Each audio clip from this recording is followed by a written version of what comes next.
Hello, ഞാൻ doctor Ashna's wellness clinic, Kannur Koothuparamba. ഇപ്പോൾ സ്ത്രീകളിലും പെൺകുട്ടികളിലും വളരെ കോമൺ ആയിട്ട് കണ്ടുവരുന്നൊരു അസുഖമാണ് PCOD അല്ലെങ്കിൽ PCOS. ശരീരത്തിലെ ആൻഡ്രോജൻ എന്ന് പറയുന്ന ഒരു സെക്സ് ഹോർമോൺ കൂടുന്നതാണ് ഈ ഒരു PCOD അല്ലെങ്കിൽ PCOS ഉണ്ടാവാനായിട്ടുള്ള ഒരു പ്രധാനമായിട്ടുള്ള ഒരു കാരണം.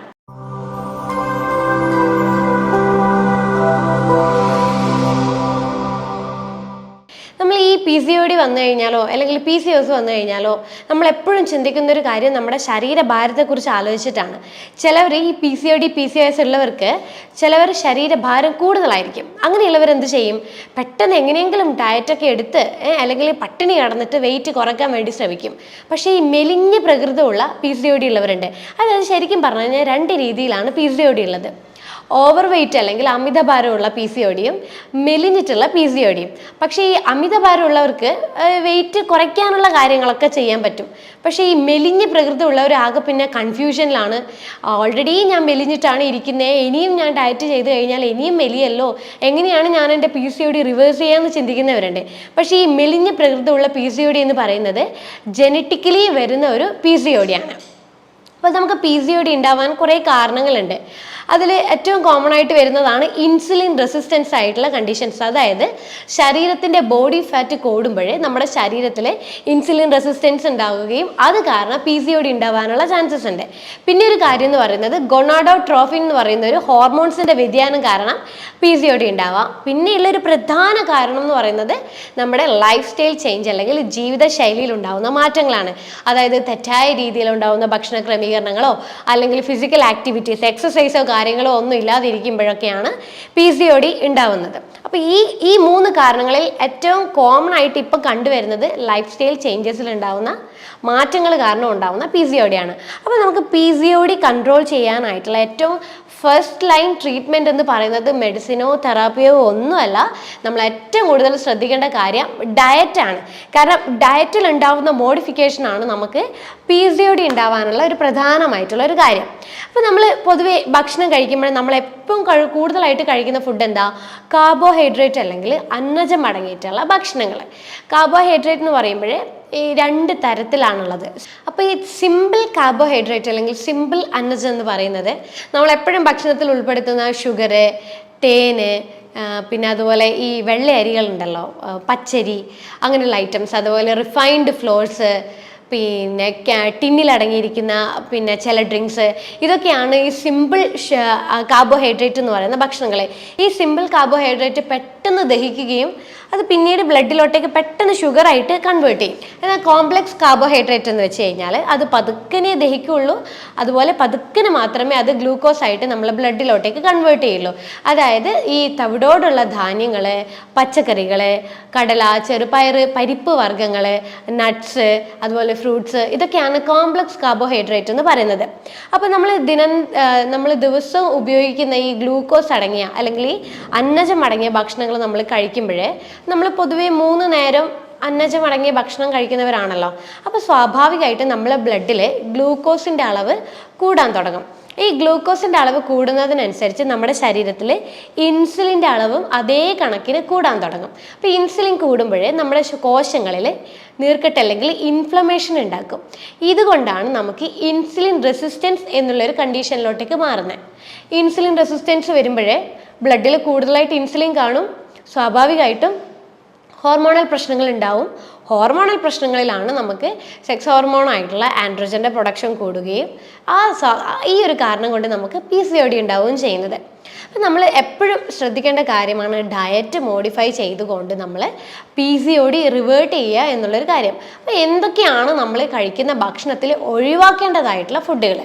ആദ്യം നമ്മൾ ശ്രദ്ധിക്കേണ്ടതാണ് പാലും ഗോതമ്പും. കാരണം പാലൊഴിച്ചിട്ടുള്ള ചായ, കാപ്പി, പിന്നെ ഈ ചോക്ലേറ്റ്സ്, ഐസ്ക്രീം, അതുപോലെ ഈ ഗോതമ്പിൻ്റെ മറ്റ് ബൈ പ്രൊഡക്ട്സ് ഒക്കെ ഉണ്ടാവുമല്ലോ, റവ, മൈദ പ്രൊഡക്റ്റുകൾ, ബേക്കറി ഐറ്റംസ്, ഇതൊക്കെ നമ്മൾ കഴിക്കുമ്പോഴേ നമ്മളെ കോശങ്ങളിൽ നീർക്കെട്ട് കൂടുതലായിട്ട് ഉണ്ടാകുകയും ചെയ്യും. ഇൻസുലിൻ റെസിസ്റ്റൻസ് എന്ന് പറഞ്ഞ കണ്ടീഷൻസ് കൂടുകയും ചെയ്യും. അത് മാത്രമല്ല പാല്, ഗോതമ്പ് എന്ന് പറയുന്നത് കാർബോഹൈഡ്രേറ്റ് കൂടിയാണ്. അതുകൊണ്ട് ഗ്ലൂക്കോസിൻ്റെ അളവ് കുറയുകയും വേണം, നീർക്കെട്ട് ഒഴിവാക്കുകയും വേണം. അപ്പോൾ ഈ 2 ഫുഡുകൾ നിർബന്ധമായിട്ട് ഒഴിവാക്കുക. പിന്നെ ഒഴിവാക്കേണ്ടതാണ് പഞ്ചസാര. നിങ്ങൾ സ്ഥിരമായിട്ട് ചായയിലോ അല്ലെങ്കിൽ ജ്യൂസിലോ എന്തിലെങ്കിലായിട്ട് നിങ്ങൾ പഞ്ചസാര ഉപയോഗിക്കുന്നുണ്ടെങ്കിൽ സ്ട്രിക്റ്റ് ആയിട്ട് പഞ്ചസാര ഭക്ഷണത്തിൽ നിന്ന് പൂർണ്ണമായിട്ട് ഒഴിവാക്കുക. കാരണം പഞ്ചസാര ഗ്ലൂക്കോസ് ആണ്, ഇൻസുലിൻ റെസിസ്റ്റൻസ് കൂട്ടും, PCOD നമുക്ക് റിവേഴ്സ് ചെയ്യാൻ ഒരിക്കലും പറ്റില്ല. പിന്നെ ഉള്ളത് റിഫൈൻഡ് ഓയിൽസ്, അതായത് സൺഫ്ലവർ ഓയിൽസ്, പാം ഓയിൽ, അങ്ങനെയുള്ള കുറച്ച് ഓയിൽസ് അവൈലബിൾ ഉണ്ടല്ലോ. ഇത് ഒരു കാരണവശാലും നമ്മൾ ഉപയോഗിക്കാൻ പാടില്ല. ഇത് ബോഡി ഫാറ്റ് കൂട്ടും, അതുപോലെ ഇൻസുലിൻ റെസിസ്റ്റൻസ് കൂട്ടും, PCOD നമുക്ക് ഒരിക്കലും റിവേഴ്സ് ചെയ്യാൻ പറ്റില്ല. പിന്നെ ഈ ബേക്കറി പ്രൊഡക്ട്സ്, ഡീപ്പ് ഫ്രൈ ചെയ്തിട്ടുള്ള ഈ ട്രാൻസ് ഫാറ്റ് അടങ്ങിയ ഫുഡുകൾ, ഇതൊക്കെ പൂർണ്ണമായിട്ട് നമ്മൾ ഭക്ഷണത്തിൽ നിന്ന് ഒഴിവാക്കാൻ വേണ്ടി ശ്രമിക്കാം. പിന്നെ നമ്മളൊരു ഡയറ്റ് ഫോളോ ചെയ്യുമ്പോൾ ആ ഡയറ്റ് എപ്പോഴും കുറച്ച് നാളുകളോളം നമ്മൾ സ്ട്രിക്റ്റ് ആയിട്ട് ഫോളോ ചെയ്യുക. അല്ലാതെ നമ്മൾ ഓവർ വെയിറ്റ് ആയിട്ടുള്ള PCOD ഉള്ള ആൾക്കാർ, അല്ലെങ്കിൽ അമിതവണ്ണമുള്ള PCOD ഉള്ള ആൾക്കാർ ഈ പട്ടിണി കിടന്നിട്ട് നമ്മൾ പിന്നെ PCOD റിവേഴ്സ് ചെയ്യണമെന്ന് വിചാരിച്ചു കഴിഞ്ഞാൽ ഒരിക്കലും നടക്കുന്ന കാര്യമല്ല. കാരണം നമ്മൾ പട്ടിണി കിടക്കുമ്പോൾ ഒരു തരത്തിലുള്ള ന്യൂട്രീഷൻസും നമ്മുടെ ബോഡിയിലേക്ക് വരില്ല. അപ്പം അങ്ങനെ ചെയ്യുമ്പോൾ നമ്മുടെ ശരീരത്തിൽ നിന്ന് ഉണ്ടാവും പോഷകാഹാരക്കുറവ് വരും. പോഷകാഹാരക്കുറവ് വന്നു കഴിഞ്ഞാൽ എഗെയിൻ അത് പിന്നെയും ഹോർമോണൽ ഇംബാലൻസ് ക്രിയേറ്റ് ചെയ്യും, ഇൻസുലിൻ റെസിസ്റ്റൻസ് പ്രശ്നങ്ങൾ കൂടും, PCOD പിന്നെയും കൂടാൻ തുടങ്ങും. എന്നല്ലാതെ ഒരിക്കലും PCOD നമ്മൾ പട്ടിണി കിടന്നത് കൊണ്ടോ അല്ലെങ്കിൽ ഫുഡ് മൊത്തത്തിൽ സ്കിപ്പ് ചെയ്തുകൊണ്ടോ നമുക്ക് ഒരിക്കലും PCOD റിവേഴ്സ് ചെയ്യാൻ പറ്റില്ല. അതുകൊണ്ട് നമ്മളൊരു ഡയറ്റ് ഫോളോ ചെയ്യുമ്പോൾ അതിൻ്റേതായിട്ടുള്ളൊരു ശരീരത്തിന് ആവശ്യമുള്ള ഫുഡുകൾ ഏതാണെന്ന് നോക്കുക, ശരീരത്തിന് വേണ്ടാത്ത ഫുഡുകൾ ഏതാണെന്നുള്ളത് നോക്കുക, ശരീരത്തിൽ കഴിക്കേണ്ട ഫുഡുകൾ ഏതൊക്കെ കുറക്കണം എന്നുള്ളത് നോക്കുക. ഈ രീതിയിൽ വേണം നമ്മൾ ഡയറ്റ് ഒന്ന് മോഡിഫൈ ചെയ്തിട്ട് PCOD കൺട്രോൾ ചെയ്യാനായിട്ട്. അപ്പോൾ ഇങ്ങനെ നമുക്ക് ഡയറ്റ് ഒന്ന് മോഡിഫൈ ചെയ്തിട്ട് ഫോളോ ചെയ്യാം. അപ്പോൾ ഞാൻ നേരത്തെ പറഞ്ഞ പോലെ നമ്മൾ കഴിക്കുന്ന ഫുഡ് അന്നജം അടങ്ങിയിട്ടുള്ള, കാർബോഹൈഡ്രേറ്റ് അടങ്ങിയിട്ടുള്ള ഫുഡുകളാണ്. അപ്പോൾ അത് നമ്മൾ നന്നായിട്ട് കുറക്കുക. അതായത് തവിടോട് കൂടിയുള്ള ധാന്യങ്ങൾ വേണം നമ്മൾ കഴിക്കാനായിട്ട്. അതിപ്പം ചോറായാലും അതിപ്പം മുത്താറി ആയാലും മില്ലറ്റ് ഏതായാലും നമ്മളത് തവിടോട് കൂടെ വേണം നമ്മളത് കഴിക്കാനായിട്ട്. കാരണം തവിടോട് കൂടെ കഴിക്കുമ്പോഴത് പതുക്കനെ മാത്രമേ ഗ്ലൂക്കോസ് ആയിട്ട് മാറുള്ളൂ. അപ്പം നീർക്കെട്ടൊക്കെ കോശങ്ങളിൽ കാണുന്ന നീർക്കെട്ട് കുറയാൻ വേണ്ടിയിട്ട് സഹായിക്കും. അപ്പോൾ ഒരു ദിവസം നമ്മൾ ഡയറ്റ് ഫോളോ ചെയ്യുമ്പോൾ ഒരു നേരം നമ്മൾ തവിടോട് കൂടിയുള്ള ഭക്ഷണങ്ങൾ കഴിക്കുക. അത് ഏറ്റവും നല്ലത് ഉച്ചക്ക് നമ്മൾ ഒരു ബൗള് എന്ന കണക്കിന് നമ്മൾ തവിടോട് കൂടിയുള്ള ചോറ്, ബ്രൗൺ റൈസ് കഴിക്കാൻ വേണ്ടിയിട്ട് ശ്രദ്ധിക്കുക. ഇതാണ് നമ്മൾ ആദ്യം ശ്രദ്ധിക്കേണ്ട കാര്യം. ബാക്കിയുള്ള നേരങ്ങളിൽ എന്ത് കഴിക്കും എന്നുള്ളൊരു കൺഫ്യൂഷൻ ഉണ്ടാവും. ബാക്കിയുള്ള നേരങ്ങളിൽ നമ്മൾ ലോ ഗ്ലൈസെമിക് ഇൻഡെക്സ് കുറഞ്ഞിട്ടുള്ള ഭക്ഷണങ്ങൾ വേണം കഴിക്കാനായിട്ട്.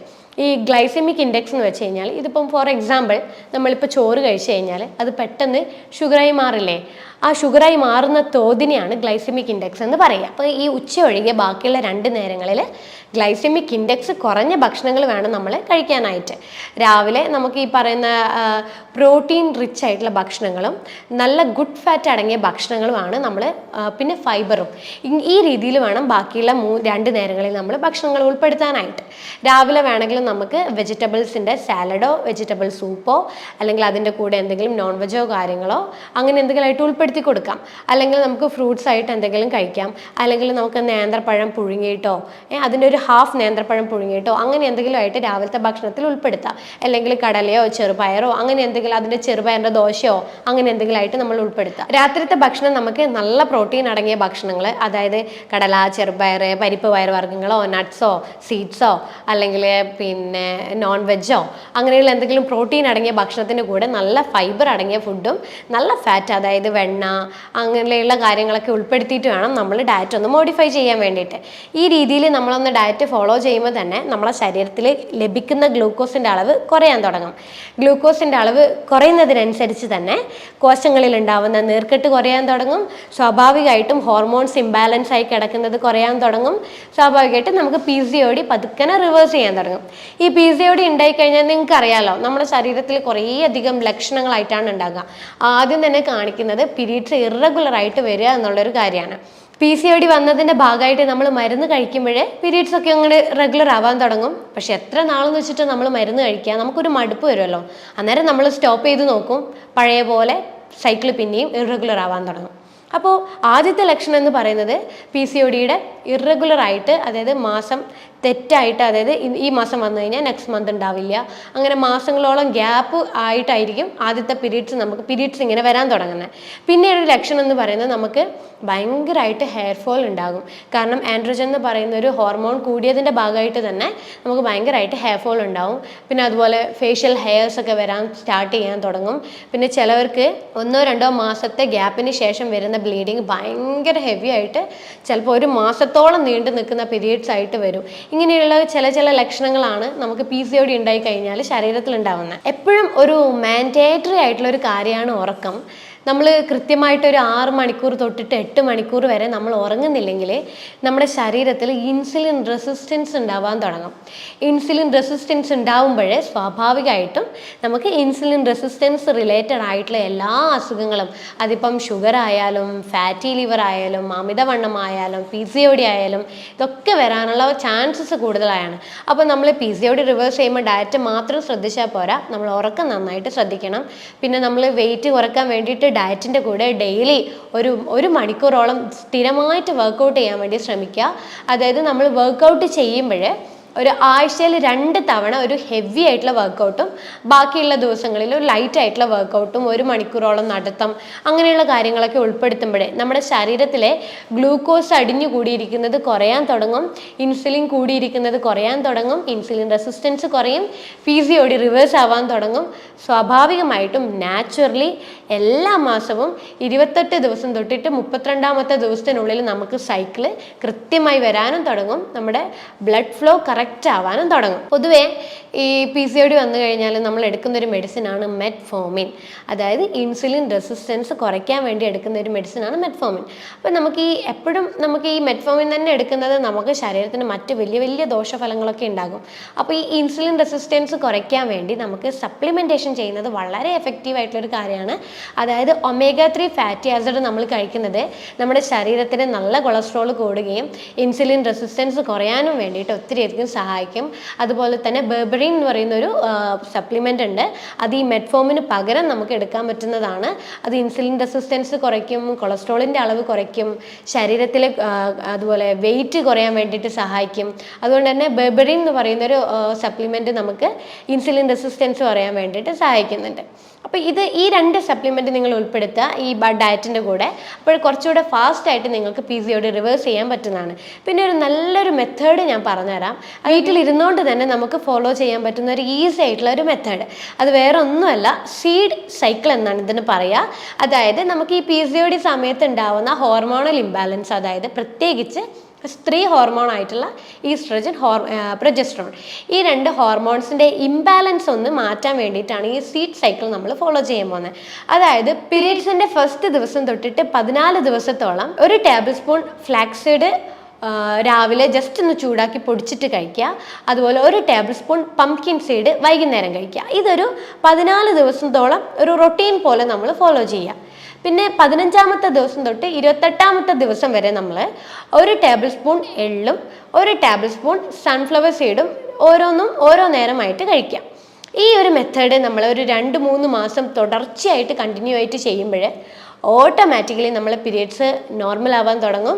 അതുപോലെ നമ്മളെ ബ്ലീഡിങ് കാര്യങ്ങളൊക്കെ നോർമൽ ആവാൻ തുടങ്ങും. അപ്പം ഇത്രയും കാര്യങ്ങളാണ് നിങ്ങളെ PCOD റിവേഴ്സ് ചെയ്യാൻ വേണ്ടിയിട്ട് ശ്രദ്ധിക്കേണ്ടതായിട്ടുള്ള കാര്യങ്ങൾ. ഭക്ഷണം നന്നായിട്ട് കൺട്രോൾ ചെയ്യുന്നതാണ് ഇതിൻ്റെ ഏറ്റവും ഫസ്റ്റ് ലൈൻ ട്രീറ്റ്മെൻറ്റ് എന്ന് പറയുന്നത്. അതിൻ്റെ കൂടെ നമ്മൾ ഉറക്കവും കാര്യങ്ങളൊക്കെ ശ്രദ്ധിക്കുക, വെയിറ്റ് മാനേജ്മെൻറ്റ് നമ്മൾ ചെയ്യാൻ വേണ്ടി ശ്രമിക്കുക.